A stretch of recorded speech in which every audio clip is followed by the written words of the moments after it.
Que se passerait-il si la Troisième Guerre mondiale commençait dès maintenant? La Corée du Nord lance un missile qui s'écrase près du Japon. Les États-Unis réagissent immédiatement en lançant des frappes aériennes contre des installations clés nord-coréennes. La Chine publie un avertissement aux États-Unis, qualifiant l'attaque de provocation.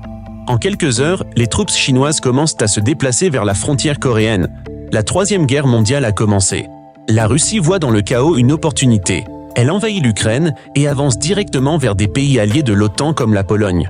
L'OTAN réplique, déclenchant un immense affrontement militaire dans toute l'Europe de l'Est.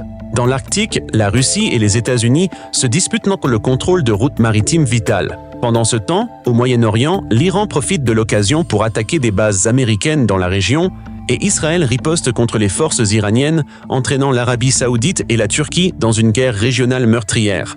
L'Inde et le Pakistan relancent leur ancien conflit frontalier qui dure depuis des décennies. La Chine bloque stratégiquement Taïwan, le leader mondial de la production de microprocesseurs, coupant ainsi l'approvisionnement mondial, et attaque les flottes navales américaines en mer de Chine méridionale.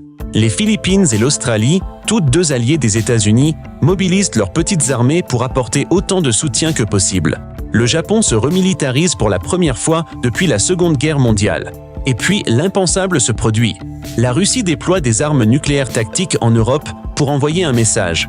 Les États-Unis et leurs alliés se voient contraints d'envisager une riposte nucléaire.